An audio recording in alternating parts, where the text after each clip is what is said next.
It's Gorman in the morning with Fletcher and Ryder. Now, 92 KQRS. Gorman in the morning, Minnesota's 92 KQRS. Good Wednesday morning, February the 11th. I'm here with Paul Fletcher. It's a big day. I don't know if you guys realized it's National Don't Cry Over Spilled Milk Day. Not going to happen. It's not going to happen. Ryder. Yes, there's your moment of zen. Skin crawling immediately. There it is. Yeah. National Run Championships. Listen, if you're the kind of person who loves to run full speed into another human being, go to Australia. It's all the rage. Hell yeah. Let's get on with it, Paul Fletcher. I'm feeling Minnesota, so please kick the day off with headlines. Governor Walz said yesterday that the federal immigration enforcement surge in Minnesota could begin winding down soon. He spoke to White House border official Tom Homan and said, quote, "It's my expectation, and we will hear more from them in the next day or so, that we are talking days, not weeks." Oh, man, get them people out of here. Yeah. We need to figure out what wind down means and all of that kind of stuff. Bridge work will kick in this weekend and close I-94 in both directions east of downtown St. Paul as a crews attempt to install a horizontal beams for the new Kellogg 3rd Street Bridge project. Get this, it'll be the fourth attempt to set this 200-foot beam. Crews bailed last weekend because they didn't have the right equipment, and two other earlier attempts were scrapped due to weather. Sorry, Mom, not going to see you for Valentine's Day if they're closing that freaking bridge. Wow. That's a bummer. Man, imagine trying to set a 200-foot beam and someone goes, oh, we don't have the right equipment. That's not like you left a socket wrench behind. Right. You left a big-ass piece of equipment behind. Something tells me. They needed some sort of a trailer. Everything was wobbling when they tried last week, so they bailed on the Logistics are nuts. It's going to be like 50 this weekend, though, so they're probably looking out. Let's get there, guys. Let's get it done. There are a couple updates in the disappearance of Nancy Guthrie. The FBI released images and video of a masked person with a backpack and a holstered gun that seemed to be tampering with security cameras while casing the front entrance. Also, authorities detained a person for questioning last night. That person has been released, and the Sheriff's Department declined to comment on the reported release. Have either of you seen the video Yes. of this person? Yeah, it's I have creepy. no idea how they are going to figure out what human being this is based on that video. He's got the ski mask on, the gloves, everything. I It's mean, weird. only somebody with that sort of the blink, don't think about it. Somebody might go, that's, and you'd immediately know. talk yourself out of that. And they keep saying that's going to happen, But and be sure to call in those Those tips. IDs on grainy photos, it's like, don't think about it. If you just see something before you even process it, you'll be like, that looks like Mike. And it's like, that's how that stuff happens. They can zoom in super close on the eyes. Yeah. Also, I noticed he kind of ducks at the archway, so that can give them an The idea, height, at obviously, of least. height and whatnot. But yeah, I was it's gonna be thinking tough. You're yesterday, right. and not that this matters, but just if this were 30 years ago and this were Katie Couric's mom, when she was the host of the Today Show, this is the only thing anybody would be talking about for a month. Like, it's not a judgment call about anything. This would be like the OJ car chase. I mean, this would just be the thing. There's just how different the world is now with the number of, there's 12 other stories that every day you look, what happened here? What happened here? It's just for no other reason than, man, things are different these days. Information overload. Yeah. Brianna Fox, a former FBI special agent and professor of criminology at the University of South Florida, said this morning that she believes the person seen in photos and videos posted by the FBI yesterday in regards to the Nancy Guthrie disappearance appeared to have some premeditation. She said the person falls into a group of people she categorizes as, quote, premeditated. They're intending to do something very terrible, but haven't quite gotten all the way there yet. I mean, showing up in a ski mask with gloves and a backpack and a gun kind of suggests that, this wasn't a spur-of-the-moment deal. My thought exactly. And the name Brianna Fox, I thought you were going to say, is the new Bond girl. But that's just me. Rhino Records is celebrating Phil Collins' 75th birthday with a limited edition color vinyl release of the singles. The career-spanning compilation features many of his biggest songs and marks the first time the project appears in this physical format. So you get like Against All Odds, In the Air Tonight, Another Day in Paradise, etc. And it's available now. Nice, Phil. Then you still have people like my cousin David Hayes, who I guarantee you, if you heard that, would go, can we just talk about what a great drummer he was in Genesis? I've never listened to any of those singles. I don't care. I like prog rock. Stuart Copeland, co-founder and drummer of The Police, is heading out on a spoken word tour. Have I Said Too Much? The Police, Hollywood, and Other Adventures starts on June 3rd in Fort Lauderdale. We'll stop in 33 cities, including here, July 28th at the Parkway Theater. Tickets go on sale Saturday, 10 a.m. local time. That'll be fun. Okay. He's a funny man. Yeah? And he's got a lot of opinions on a lot of things. Yeah, that'll be great. Firefighters helped Florida Fish and Wildlife save a manatee from a storm drain in Melbourne Beach Monday night. So here's the woman whose storm drain it was kind of explaining what happened. It was just happenstance that we found it. We had some surveying being done, and they found it doing a survey because we're having some things done with our stormwater drains, which is really a miracle because he wouldn't have survived, he or she. Yeah, so very grateful about that. The community spirit, everybody around cheering for the manatee, and really they're cheering for all the volunteers and the personnel that came out here and gave their time, gave up their evening to rescue this poor little animal, So it's fantastic. Random Irish guy in Florida. Well, a lot of people don't realize the Irish have a real affinity for manatee habits, and they have like an insight. They're very similar. You will often find an Irishman where you least expect him, of like course. Drunk in the backseat of your car. Oh, damn. See, that's the connection. Really? They always find manatees like, how did that manatee get in my bathtub? It's a weird thing when you live in Florida. I love how he says that they're really cheering for the workers. Yeah. No, they're cheering for the manatee. Yeah, they want the manatee out of there. Yeah, 100%. Yeah. Those manatees, those little dumb little sea cows. they're just so. I feel so bad for those guys. They're just like, I just want to be everybody's friend. Of course. That's what they look like. Yeah, and that's what they do. Yeah. 100%. It's like, can you imagine like trying to chase a manatee? You'd be like, okay, well, I caught him. That really wasn't too exciting at all. Got him. Got him, yep. Book him, Chief. I caught him. How'd you catch him? I reached. Yeah. Right, yeah. I just walked. And he looked at me like, oh, well. I'll give you a hug. Little turtle of the sea. Turtles are faster in water than manatees, actually. Probably. What am I talking about? Yeah, The sea probably. tortoise? Oh, yeah. Good luck catching one of those bastards. This is definitely the most unexpected moment of the Olympics so far. A Norwegian named Sturla Holm Lagerud, the bronze winner in the men's Olympic biathlon, admitted in a live broadcast interview that he had been unfaithful to his girlfriend. Quote, 6 months ago, I met the love of my life, the world's most beautiful, sweetest person. And 3 months ago, I made the biggest mistake of my life and cheated on her. This is in the middle of a post-race Yes. interview.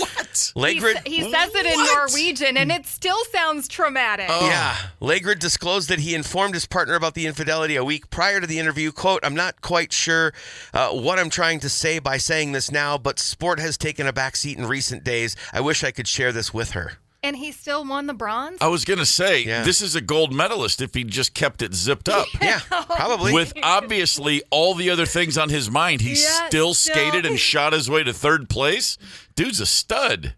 Probably should use a different word. Yeah, maybe don't. I mean, also the other thing, too, is that if she's so great, maybe don't cheat on her. That's just an idea. I don't know. Maybe don't go public with it. Now everyone knows. Yeah. Like, dude. Hindsight is 20/20. Well, she already knew, and he told her a week ago. Hindsight is 20/20. Well, I mean, I wonder if he also said, I'm sorry I did this. I will forever regret it.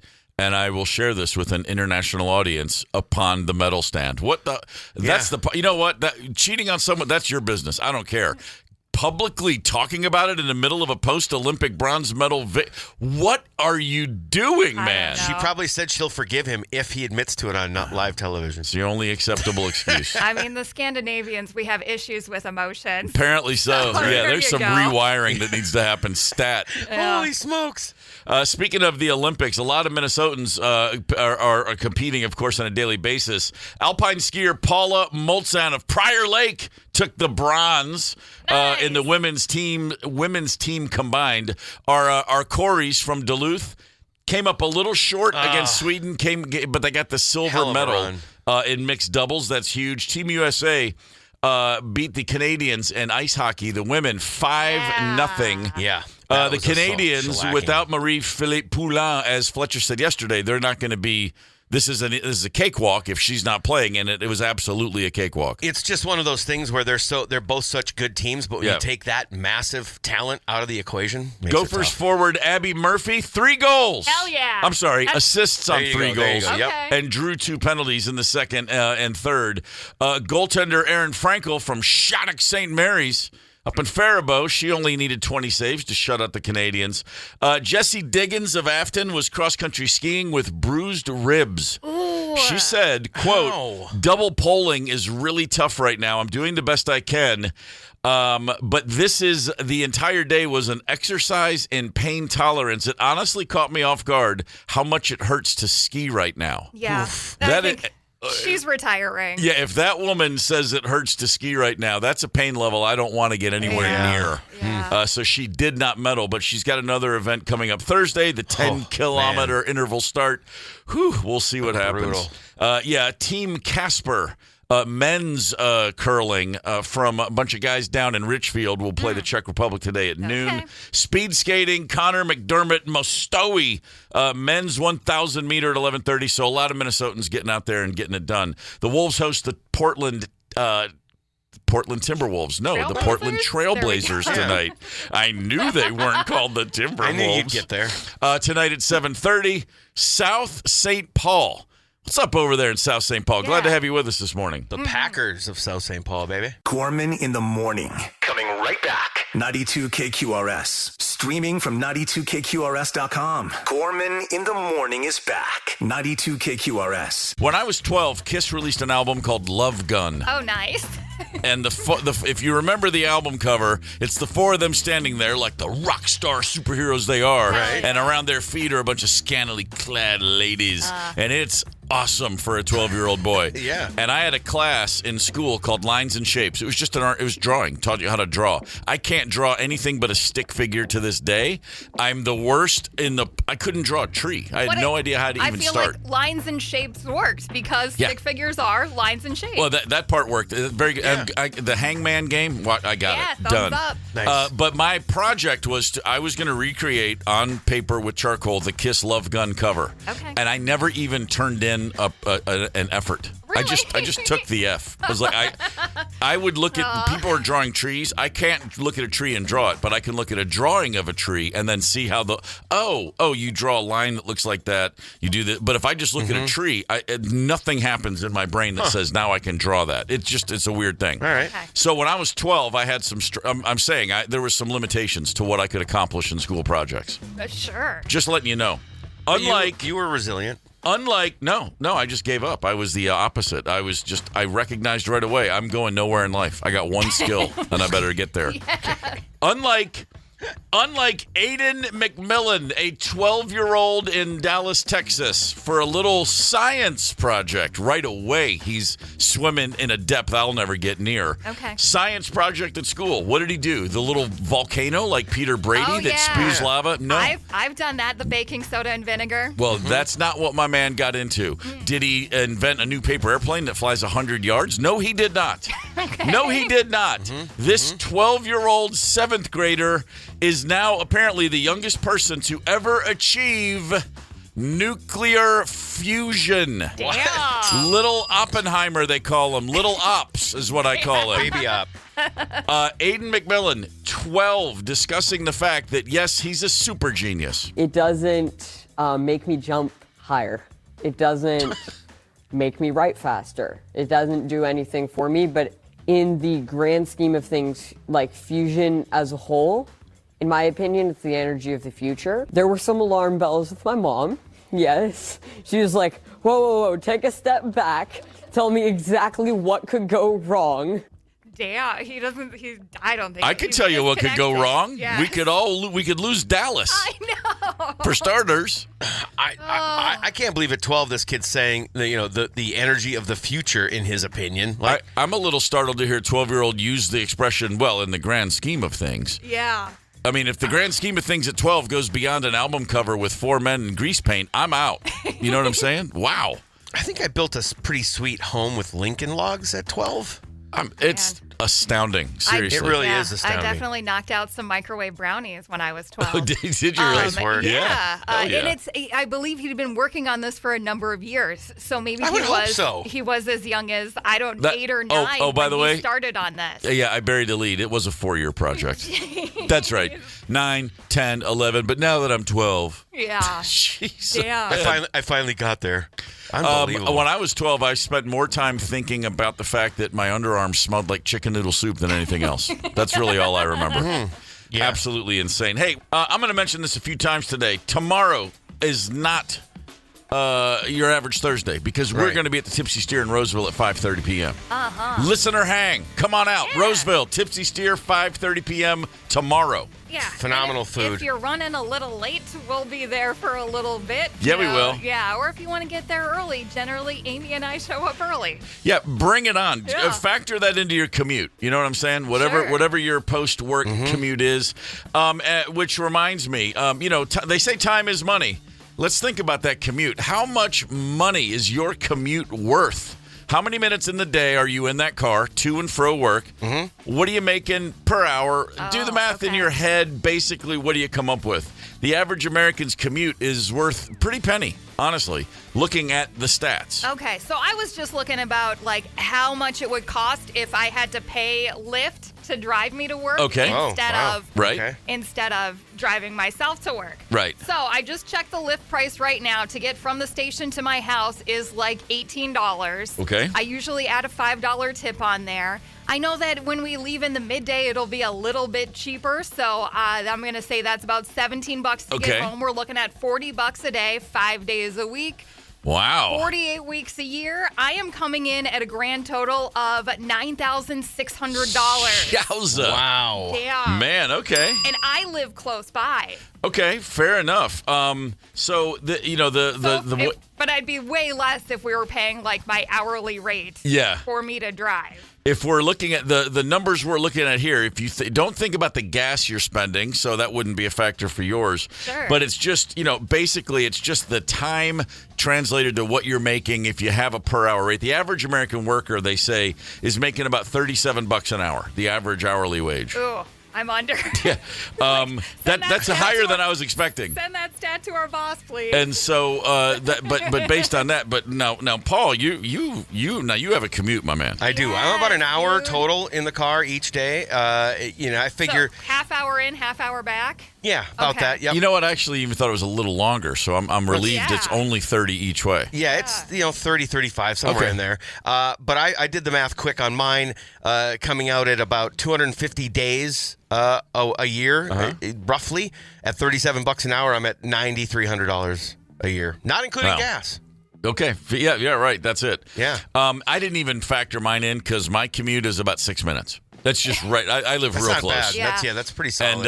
And if there's a power outage and there's no red lights, it's 3 minutes. So I'm just saying, I had one thing in mind when I moved up here in January a few years ago, which is I don't want to be more than 2 miles away from work. That's a really good plan. I'm not a cold weather guy yet. I'll get there, but I need to be close in the winter. Even if you are, you still need to be close. And so, but here's the. I'm curious what you. So you were both of you threw out around $9,000. Yeah. Right.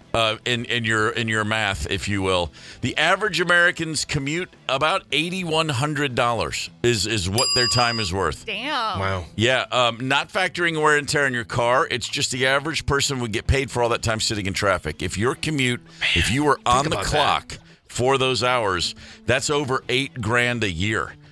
San Francisco has the most expensive commute, roughly $13,000 a year. Yeah. And that's not a long commute; it's just a slow commute. Yes. That's how that works. Man, that just makes you think. Was it really all that bad when we were all working from home?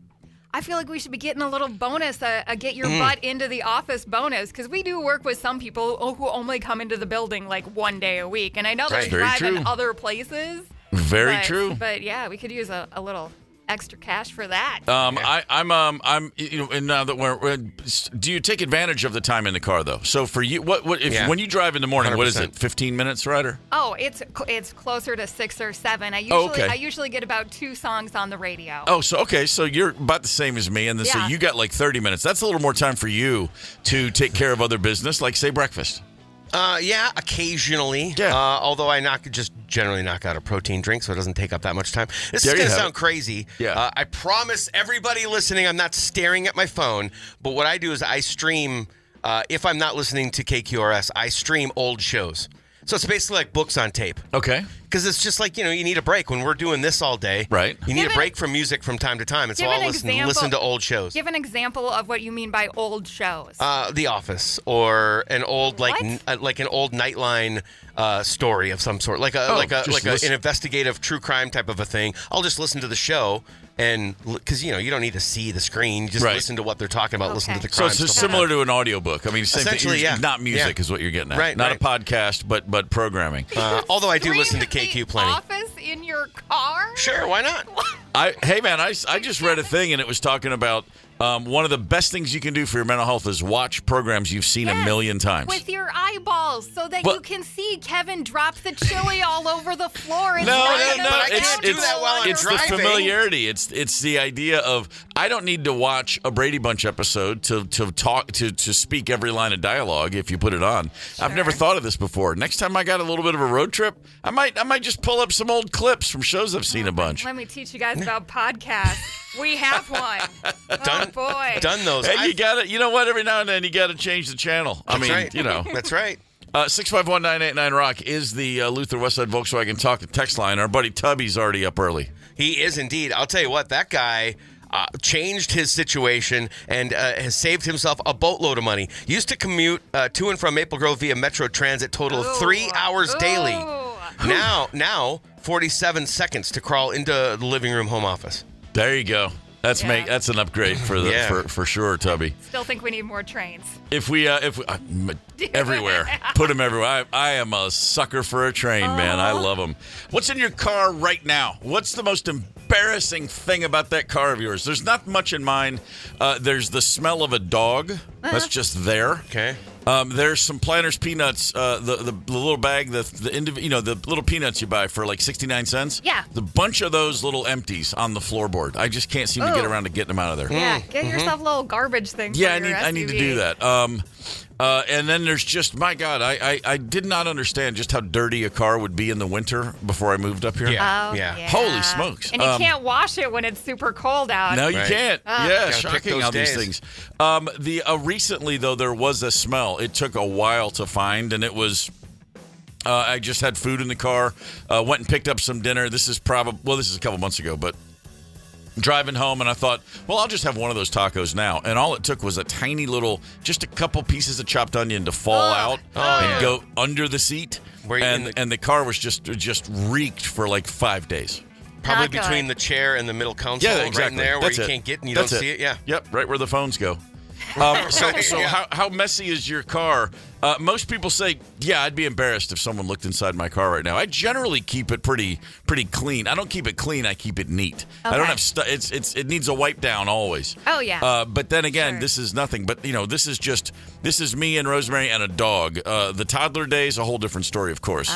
What's the car like with a couple of kids? 9, 13-ish. I can't even explain how many times I go into nooks and crannies and find a French fry or a wrapper from a gumball or a sucker. Something like that. That's the biggest. I wouldn't say I don't think that I wouldn't be fully embarrassed other than the general cleanliness of the car is embarrassing. But yeah, I largely go through and clean it up quite a bit, but the stuff I find drives me absolutely insane. You got to do the thing that my third grade teacher used to make us do, which everybody has to pick up one scrap from the garbage or to go into the garbage before we could leave the class for the day. You got to get the kids to pick up one French fry before you need to head out. That's a good idea. Yeah. Yep. That's a good idea. I know. I rarely have good ideas for parenting children, so there you go. Like most good ideas for parenting children, never happen. just looks great on paper, man.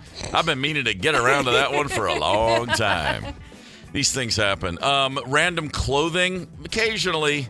Ooh, back in high school, hell yeah, random clothing. Sure. Bottles and cans, yeah, occasionally. I really dodged a bullet. I brought Mr. Ryder some food the other day, and I thought that I had left a pop in the car that I bought for him, so I'm like, let me go get it. No. I must have left it on the counter of the restaurant, but I found another frozen can of Sprite underneath the seat. You're so lucky that didn't explode. I know, man. Wow. It was when it was so cold out. It had like frosted up and turned into chunky ice, but did not explode. Wow. Lucky. That's a bullet dodged right I'm getting tense just talking about it. Should have picked up a Powerball ticket after that one. That was your day. Although if you can forget a soda in the car on a cold day for like maybe an hour or two. Yeah. and then go open it up. Then you're living the dream. The best soda ever. Yeah, sure. Oh, my God. It's better than finding a $10 bill on the floor. 100%. Oh, my God. This is the coldest, most delicious soda that's ever existed. Gorman in the morning. Coming right back. 92 KQRS. Streaming from 92KQRS.com. Gorman in the morning is back. 92 KQRS. Gorman in the morning, Minnesota's 92 KQRS. That's All by Genesis. On this day in 1984, that song peaked on the Billboard charts at number 6. Oh, damn. Wow. That's a big time for Genesis. This is a few years following Phil Collins' first solo album. The first single Phil released was In the Air Tonight. Oh. Kind of an impactful moment. Big one. Played that song for his bandmates in Genesis, the story goes, and they were like, that doesn't really sound like us. Maybe put it on your own record. And then they went, hey, maybe we should let Phil write some songs for us now. And the result was, well, a few big hits. All of a sudden, Genesis had hits on the charts, too. Uh-huh. Yeah, it's good to listen to Phil sometimes. He knows a couple of things. 1984, speaking of which, that's a time when I was in the dating world, if you will. A college student going out, seeing what was happening. Sure. Getting to know people. Had a few first dates that went that were memorable, to say the least. A few that went awry, a few that were fantastic. But I can't say I ever had anyone like this. A 28-year-old dude in Florida. His name's Landon Morris. Okay. Was on a first date. He drove 3 hours for this date. Wow. That's intense. So, met a woman. They decided to go out. He's like, I live 3 hours away, but I'm going to come and see you. I'm going to pick you up. He did just that. And he drives, by the way, a very souped-up Corvette. Oh, well. Oh, fancy. So he's like, I'll happily drive 3 hours for a day. Yeah, sure. So he picked up a woman. This is in Edgewood. It's about 150 miles south of Orlando, which is to say it's nowhere. Damn. He drove 3 hours. Yeah. He picked up a woman, and then apparently she had a suggestion. She was like, this car is cool. Hey, can we find a parking lot and do some donuts? Oh, yes. Yeah. I like this plan. All right. Yeah. And he, of course, said, well, yeah. And that's exactly what they did. And then, of course, they found a Jehovah's Witness church parking lot. Sure, Kingdom Hall. Why not? Yeah. Get to it. Vacant. Donuts ensued. Police were called. Oh, no. Arrests were made. What? Arrested on the first date for doing donuts in a church parking lot. I'm going to remind you, this guy's 28, not 16. Wow. Well, still, I'm just saying. Too old. I mean, that's... He is in Florida, so I feel like maybe we're giving him more like 17. Yeah, that's true. There is a decade. There's a decade Arrested delay. Development. That's or exactly something. what that is. Yeah. First date, the female passenger said, guys, I'm really sorry about this. This was my idea. And the cop's like, yeah, but you weren't in the driver's seat. So she did not get arrested. I'm curious, what are the chances there's a second date? I'd say pretty strong. Very strong. Really? She's very endeared to him now. You drove 3 hours to see me, and then you took me up on the suggestion we do donuts, and you went to jail for it? Yeah, they're going out again. Yeah, you took it on the chin. Regardless of whose fault it is, getting arrested is a huge red flag on a first date. It's massive. Not when it's in the name of the lady. Well, she might be the kind of person who's like, well, a real man would have gotten away from the police in a souped-up Corvette. Sure. Here's a quick peek of witnesses describing what happened. They went round and round and round, and at one point the blue smoke was so dense you couldn't see the black car. It sounded like a car that was completely hot-rodded out, no mufflers, very, very loud. Here comes the sheriff, and the smoke is still coming off the pavement. Here comes the That's sheriff. Fantastic. Why can't they just let the guy do some donuts and impress a gal? It's so hot rodded out, no muffler. I mean, just on top of it, it sounds like a freaking tank rolling down the street.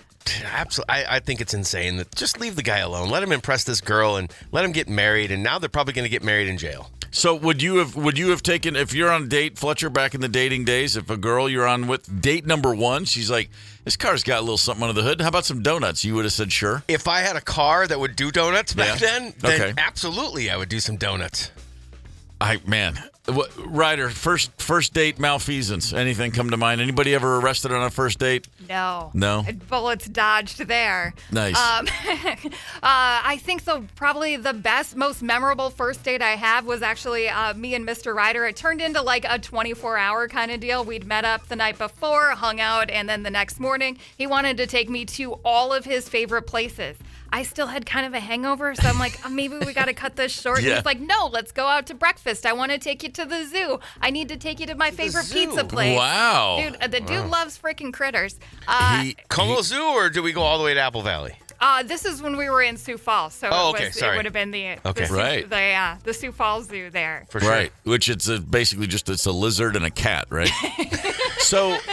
but then he wanted to take me out to lunch, too. This is after going to the zoo and breakfast and maybe a couple of other things, and I just puked my guts out all over the sidewalk. That's probably the most memorable. I'd say that's pretty memorable. Yeah. Hurling in the second 12-hour segment of the first date, pretty strong. Yeah. You had to feel pretty good at the end of the day on that one. Like, well, he really wanted me to see all of his favorite stuff, and I got to throw up on his shoes, and we're still here, so probably a good sign. The dude freaking married me. Right, go figure. Yeah. I went out with a girl named Jill. Met her in Atlanta. This is the 80s, 1987, I guess. First year in town for me. And she was in radio. She was on like the local college station, and my band. We had recorded a demo, and they started playing it. It was like, cool, all right. Yeah. And I met her. We did the show. We went in and did the radio thing with her, and we had a little like, okay, yeah, what's happening over there, girl? And then we're like, hey, I work at this pizza place. Come in one night, have a beer.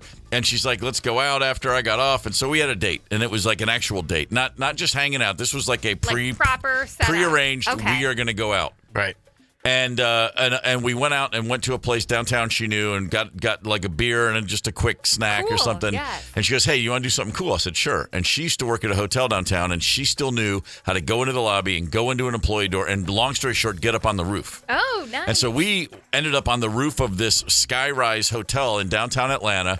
And I was okay, this is cool. Yeah. This is cool. And we went over to the side, and she said, yeah, you see some crazy stuff in the hotel right across the street, because then we're looking across at hotel windows. And, of course, people aren't closing their shades because you're 30 stories off the ground, and who could possibly see in? Right. Well, the couple on the roof were right across the street. Yeah. And we stood there, and we were just starting to get to the point where it was like, this is going pretty well. Like, there might be a little action tonight. And right across the way, I can still see it as clear as day, in a hotel room with the curtains wide open, there's a film crew. And I'm like, and we both said, like, what are they shooting, like a commercial or something? No. Oh, no. And this is pre-internet. This is the 80s. This was porn. And we watched about 10 minutes of a couple walked in, and they all had a conversation, and then they dropped their robes, and they just got busy. Oh, man. And let me tell you something. It's not a turn-on. It did not lead to us being like, hey, I got an idea. It was more like we were both so creeped out. It was like, I think I'm ready to go home now. All right, enough fun. Engaged. That's what it was. It was the only date we ever had. We really didn't say much about it. It was kind of like, all right, well, yeah, cool, good to see you. See you around. And that was it. Ruined it a little bit for you. It was really bizarre. Yeah. And plus, if it was the 80s, you could probably see the Southern poof ball from space. Oh, you know what I mean? It's a whole different protocol. Everything about it. Weirdest first date moments. I want to hear yours on the Luther Westside Volkswagen Talk and Text line, 651-989-ROCK. Another real quick story, memorable first date I had was because I didn't remember I had a date. Oh, no. And a girl showed up where I worked, and she's like, hey. And I'm like, can I help you? She's like, you. Real long story short. Met a girl late at night, real drunk at a bar, and apparently said, come by where I work tomorrow and let's go out. No recollection of having said those words. Oh, boy. The girl, when she walked in, lovely gal, was like vaguely familiar. I'm like, where have we met? And I stood there and stared at her, and she's like, so I can't believe you work here. I've been here all the time. I'm like, uh-huh.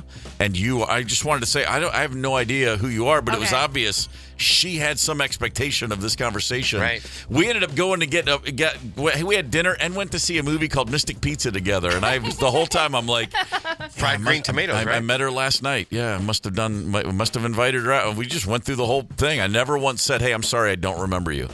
You played the whole thing I just went the whole thing. Because she mentioned like, at Atkins Park, and I'm like, okay, so I met her last night, obviously. I mean, I put the pieces together. See, you were Minnesota nice before you even got here. See? That's exactly what that means. Was this when you worked at a record store? Yes. So it isn't weird for people to come in and chat with you. Yeah, right. Okay. But this one, it was just like normal, but it was just wow.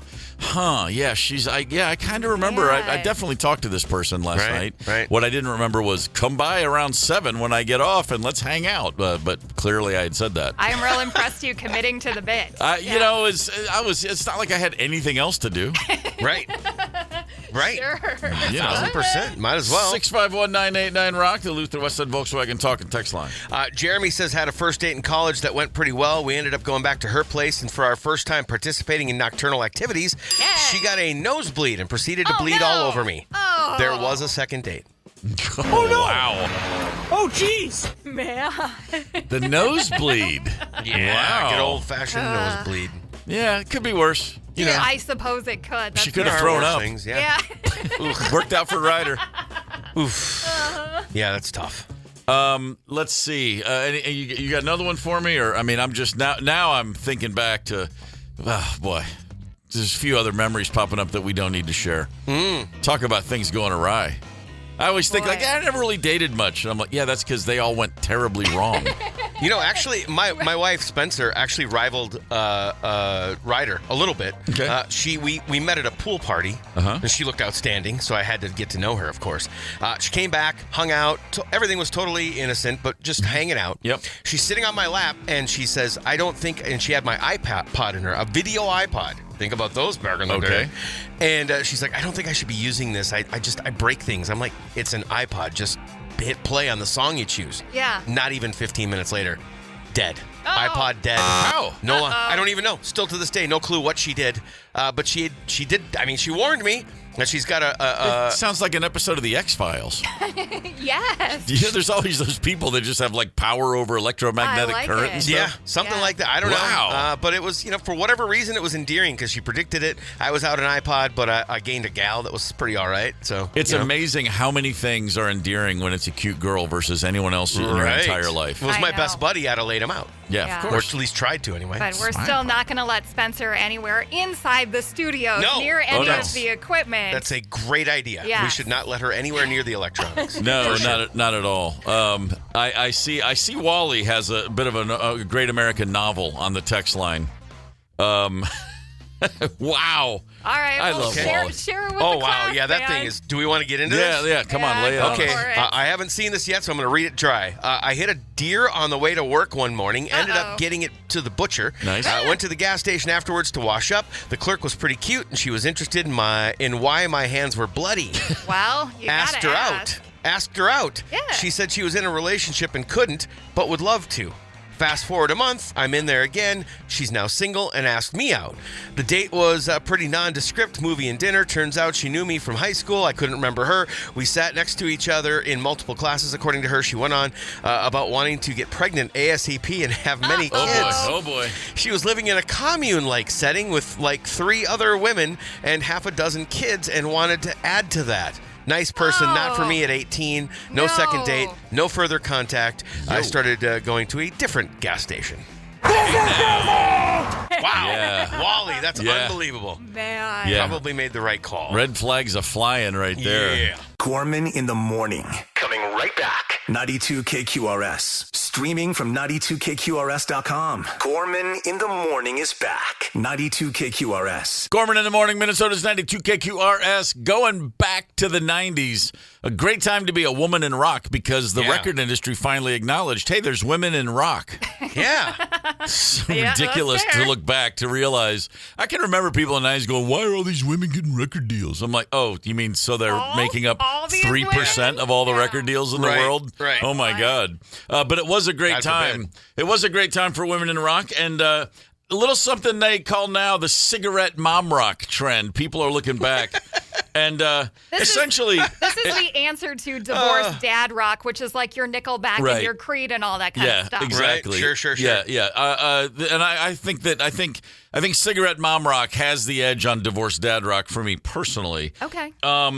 if there was ever, if your mom was rocking out 30 years ago, this is what the kids on TikTok are saying. Yeah, my mom used to love, she'd have a Newport Light in between, the pointer fingers, and she'd be rocking out to fill in the blank. And let's just be clear, the kids on TikTok are kids, and the moms rocking out are like my age, and I am 42. So these are things like, this is your Lilith Fair bands, things that I grew up with that now a bunch of my friends are listening to when maybe we're day drinking, and the kids are with grandma and grandpa or at dad's house, and something comes on the jukebox, and the whole bar's got it shut down so we can all sing along. Right. Yeah, that's perfectly stated. That's exactly what we're talking about. Cigarette Mom Rock. So we're going to set up a bracket. We want to have, we're just going to give you the final four, if you will, for Cigarette Mom Rock, the KQRS bracket. All right. And we will open up the voting on the text line, the Luther Westside Volkswagen talking text line, 651-989-ROCK. We'll let you know who advances tomorrow. So here's our bracket. The number one seed for Cigarette Mom Rock, Alanis Morissette. No-brainer. Absolute no-brainer. That's a good, strong pick. She's angsty. She is angsty. She's angsty. Yes. Alanis Morissette is your number one seed, so she'll be going up against the number 4 seed in the final battle, Fiona Apple. Boy, talk about angsty. Yeah. I remember I heard a few Fiona Apple songs, and then after her second record came out, she kind of fell off the radar for me. And about 2 years ago, I was with someone who was playing a lot of Fiona Apple, and I sat there kind of in awe the whole time going, wow, I really missed out on this. Oh, yeah. It was incredible. A lot of great music. Just sound like there's a sneer in her face in the vocal, you know? Just kind of, That's the Cigarette Mom Rock deal. They have not been sitting on the sidelines. They have been putting themselves in the game and learning lessons from it. So your number 1 seed, your number 4 seed, that's Alanis versus Fiona. Other side of the bracket, your number 2 seed, Melissa Etheridge. Yeah. I mean, Applebee's Sunday night. Okay. Having a Applebee's Sunday night. Back in 30 years ago it was a dive bar. 30 years later it's an Applebee's. Yeah, they're sitting at Applebee's now. Okay. Maybe step outside to have a smoke, come back in, finish their endless boneless wings. The number 2 seed Melissa going up against the number 3 seed Sheryl Crow. Love her. Yeah. Talk about a sneer. When this video came out, second album, everyone's like, what happened to her? She was that kind of cool girl in overalls, kind of hippie vibe, and now she's wearing mini skirts and she's pissed. Oh, yeah. Oh, yeah. So we're putting this together like a March Madness bracket. That's exactly right. And Melissa Etheridge is slotted in as the 2 seed. Sheryl Crow, the 3 seed. It would be slight, but I smell an upset. Or do you guys have your picks ready? Because I think that was going to be my upset, was Sheryl over Melissa. I got my picks ready. We're gonna share with you tomorrow who advances. If you text, you can text into the 65198 and rock. Text Alanis Morissette to vote for Alanis, Fiona Apple to vote for Fiona. You see where this is going. Yes. You text the artist name. So you've got Alanis versus Fiona. And then you've got Melissa Etheridge versus Sheryl Crow. Melissa and Sheryl, we'll get into that tomorrow. Today we're focused on this one matchup. Oh, I apologize. So so this is just the 1-4. Yes. This is just Alanis versus Fiona. Wow. Yeah, I got Alanis taking this one easily. I would imagine so, but I think the first comment I saw on the Facebook page was from Marcus, and he said, "If you ain't Fiona Apple, I don't give a rat's ass." So there might be an upset there. Well, I was gonna say I think Alanis is gonna get more votes, but the votes for Fiona mean a lot more to the voter. She's the Grateful Dead in this one. It's like not everybody likes it, but the ones who like it really like it. Yeah, Fiona fans are a whole special breed. Make no mistake about that. Trevor Anderson is in studio with us right now. It's always a pleasure to have you in. Trevor, the Brothers Almanac First Ave this Friday night. We will discuss that. But first things first, the Winter Olympics. Do you get sucked in? Yeah, a little bit. Yeah? Did any of this familiar to you? Did you ever compete in any winter sport as a kid? No. Okay. No, I was... Not a very athletic person. That's why I'm here to promote music and comedy. Got it. That makes perfect sense. You're the perfect guy who has a foot in both rooms. No, we moved when I was in middle school to small town Woodville in Wisconsin, and my dad's 6'6", 3 boys all over 6 feet tall. And I know the high school basketball coach was like, "Oh, we got it. Here we go, family." I'm like, I'll be at every game playing trombone in the pep band. Oh man.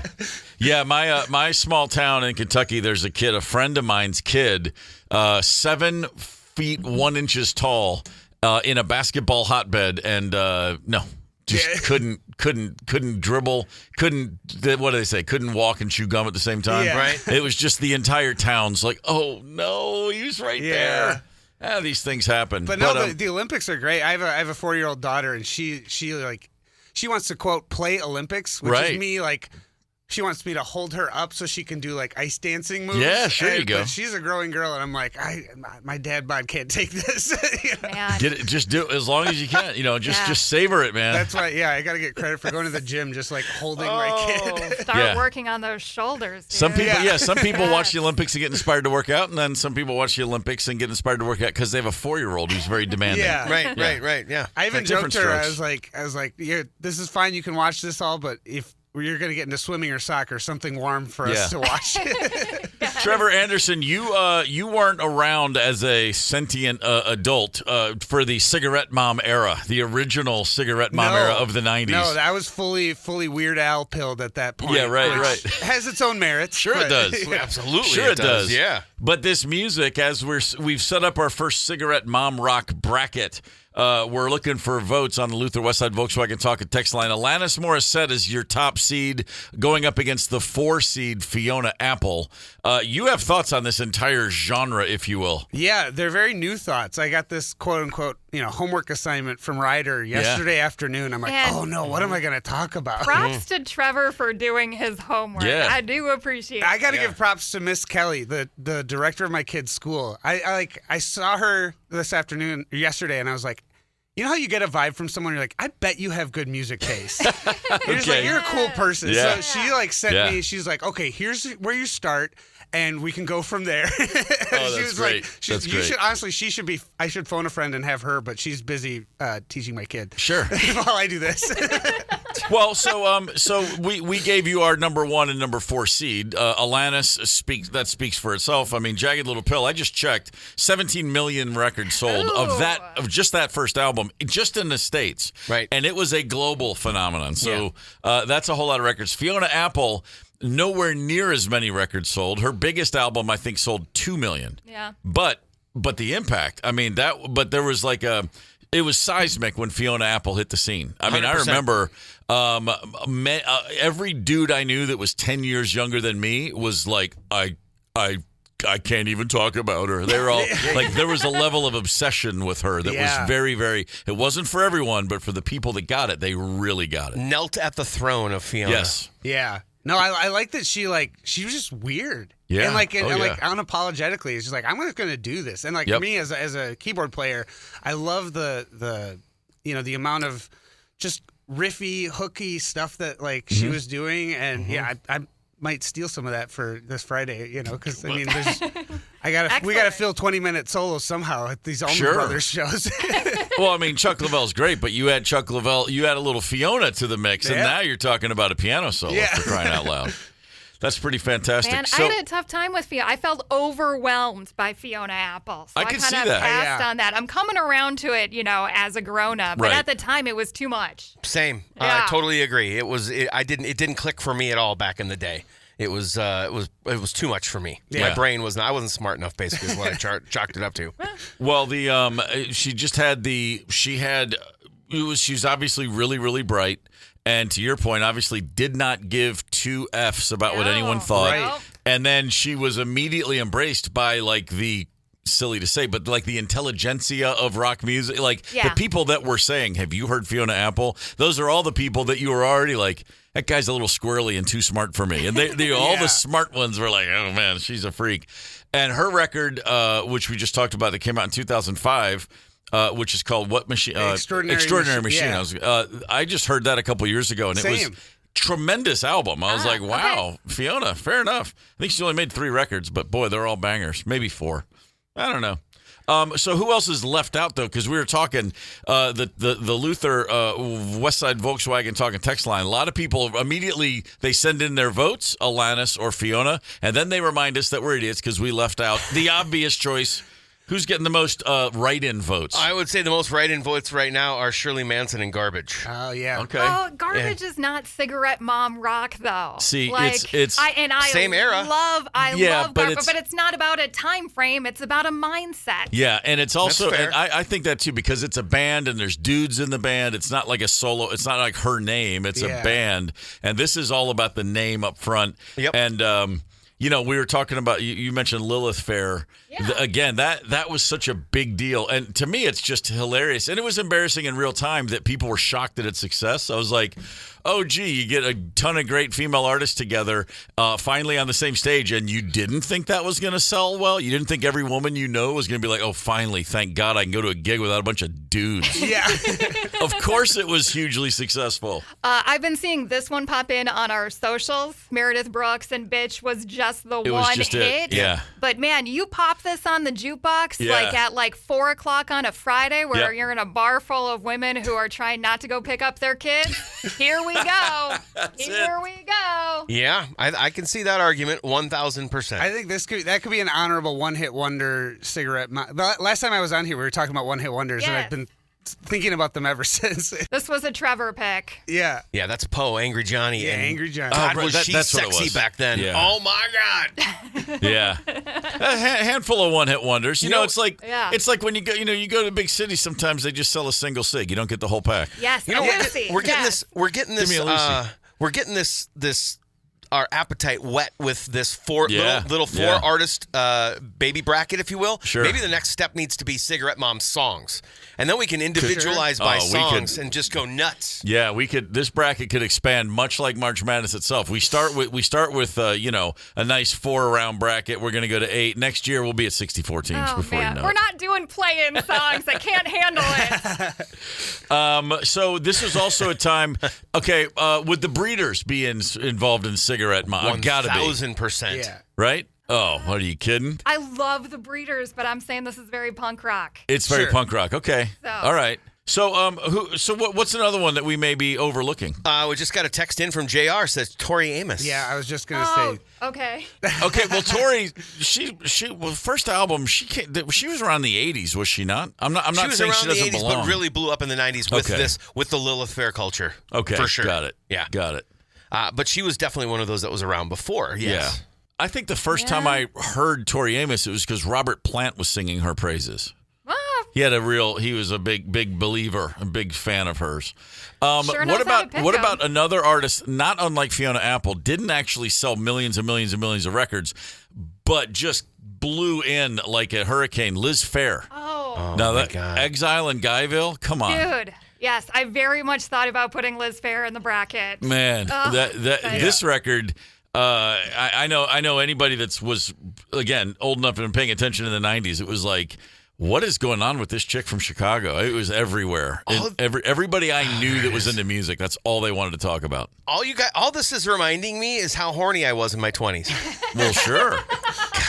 Yeah. This was a fantastic revolution for a guy who was in his early 20s. Yeah. Oh, a real good time. Suzanne Vega just came in on the text line. L7 came in on the text line. That's a pretty obscure mom rock, but I think that probably... Yeah, S-List, come on. Sure. I feel like you're getting a little punk rock there now. Could be. I don't know. It's a thin line between Cigarette Mom and Punk Mom. It is. But the thing is, though, is that everything, kind of comes more to the center with time, right? And so while L7 was on the fringes back then, the sound is probably a little more center now. Another one hasn't come in on the text line that we haven't brought up yet, though, but I think fits perfectly is Pink. Yeah. Especially the early pop punk stuff of hers. Sure. Right. I mean, I could totally see the Yeah. Applebee's filled up and with... Pink, she's got staying power. She's put I'd out say hits so. after for decades. You think back, it's like, when did that Pink song come? Oh, that was 30 years ago at this point, she's been around a minute. When I had to do the short stint on a hot AC station and I didn't get to play hardly any rock tunes, I had Pink and I had some Fall Out Boy, and that was all that my rock and roll heart could connect to. I think it's post-90s, but it still might apply, but we can't call her cigarette mom rock, but we can call her vape rock maybe. That would be Avril Lavigne. There we go. Avril Lavigne's more of a vape rocker than a Skater cigarette boy, rocker. Sure. Yeah, that makes sense. I'll tell you what, there's one word, though, that absolutely universally covers Pink, and that is badass. This is true. Or that might be 2 words, but. Trevor Anderson with the Brothers Almanac, Friday at First Avenue. If you want to hear tremendous renditions of the Allman Brothers music with a hint of Fiona Apple included, with an Fiona influence Sodals. of young Fiona, that's the place. First Ave this Friday night. And you going to hang out for a bit? Yeah. You're not going anywhere. Yeah. The Brothers Almanac, First Avenue, Friday night. How long has this combo been kicking around the Allman Brothers songs? We've been doing it for probably like 10 years now at this point. It kind of started off as like there was a core of us, four dudes, and we'd play, original music. We'd play bar gigs, and we'd play 3 sets, a night. And we're like, oh man, we got to stretch it out with some stuff people know and like. Yeah. And our guitar player just kind of grew up with like the Derek Trucks kind of stuff. And then he pulls out a slide. I'm like, how long have you didn't tell us you could do this? You know? And then we had a residency at the Caboose where we would play every Wednesday night for a year. And that was great, get your reps in and like, and then we were just like, you know what? It was like the 50th anniversary of like the Allman Brothers playing some like Atlanta Pop Festival, I think. So we're like, let's get our buddy Jake in on guitar and bring in another drummer. Because if you're going to do Allman Brothers, you got to bring the drums, man. Sure. And we've just been kind of, it started off as like, oh, let's do some, beer tents, county fairs, and we've got to play the state fair a couple years ago, and cool. And that ruined me for the state fair, especially like with a 4-year-old. I'm like, oh, I got a parking pass and a bathroom I can use. Oh man, yeah, that's like I'm never coming back here unless we're playing. That's exactly right. That's how that you works. Get spoiled, that's for sure. Yeah. I mean, we kind of have that with we get a media parking spot, and I get what you mean by that. It's worth its weight in gold. If you're going to play another band's music, it's great to do a band like the Allman Brothers because they never played it the same way twice. You don't feel the pressure to play it the same way twice. Yeah, we've always said like that. I mean, I get tribute bands are a big thing. But like it's so nice to be able to like put your own flair on things. Yeah, and like that's what they would want a tribute band of the Allman Brothers to do. And we're probably less on drugs than they are. They're worse. So we're maybe a little technically cleaner than some of the recordings I've heard of theirs, but yeah. Yeah. Do you ever feel pressure to indulge in drugs just to be No. on their level? I mean, we get some. I mean, I have to sing. I can't. I get to sing and listen to guitar solos, so I can't speak for the other guys, but a couple brewskis and I feel like once you start getting the Allman Brothers actual paychecks, then maybe you can indulge in all of their vices. Designer, and that's why we do it. We do it for the paychecks. No, we just love the music, and it's so fun to play, and we're really grateful. First Ave has had us 3 years in a row now. It's fantastic. And I think it's maybe hard to get some national touring acts to come to the Twin Cities in the middle of the winter. So we're happy to take the spot and make the good music. Heck yeah. Yeah, we got our friends from Madison, People Brothers Band. They're opening, and an amazing female-led group that they do all originals and stuff like that. So previously we've had other tribute bands, and we're like, now let's spread the love and get some of our buddies in to play this amazing stage. Right Good on. plan. That's great. Love that. Makes perfect sense. Friday night, First Ave, the Brothers Almanac. Trevor, it's always a pleasure to see you, my man. Yeah, great to be here. Come back anytime. Sounds good. Time for today's last word. Okay. I saw a note today that said on this day in 1752, the first ever hospital founded in America in Philadelphia by Benjamin Franklin. Wow. Oh, damn. Yet another thing. He's a busy the great dude. He was never the president, but most of us assume he was a president. But, right. he had so much going on back in the day. Ben Franklin, along the way, also invented bifocals, in case you're wondering. Okay? Right. There's no way to get your arms around all the things this guy accomplished, but here's one. He's the only founding father who signed all 4 key documents that led to the formation of this United States of America. The Declaration of Independence, the Treaty of Alliance with France, the Peace Treaty with Great Britain, 1783, and the Constitution. Only one guy signed all 4, Big Ben. There you go. And he left us with a couple of great things to think about during the day. So here's your last word. Okay. Here's a quote from Ben Franklin. 3 may indeed keep a secret, as long as 2 of them are dead. There's a little insight. Loose lips sink ships, ladies and gentlemen. Yes, and finally, this one. A gentleman between 2 lawyers is like a fish between 2 cats. Nothing changes. Oh, Ben, Ben knew what was going on. Wow, all right. Hey, tomorrow on the show, Dave Schwartz, who covered 3 Olympics for KARE 11, is going to join us. We'll get some behind-the-scenes details, see what it's like to cover the Olympic Games. He's got to have some insights I'm sure we never think of. U.S. men's hockey starts tomorrow. Come on. Look out, Latvia. Yeah, that just seems mean. It does seem mean. 9 rip. Oh, and by the way, tomorrow on the show, we'll be giving away Dave Chappelle tickets. What? Limited tickets have been released. He's at the Grand Casino Arena on Monday, and we'll have some ducats on the show tomorrow. Fletcher, what's coming up right now? Commercial free after 11:45. 3 more chances. Well, 2 more chances at Bonnaroo Flyaway. 1 more chance at the GNR Flyaway. Also, there are times when song meanings are much deeper than we realize as fans. Right. After 10 a.m., I'm going to do the opposite. I'm going to play a song that's much more direct and straightforward than we probably realized. Fair enough. Gorman in the Morning is also Gorman on the go. Get the 92 KQRS app and stream live or catch the Gorman in the Morning podcast anytime. 92 KQRS.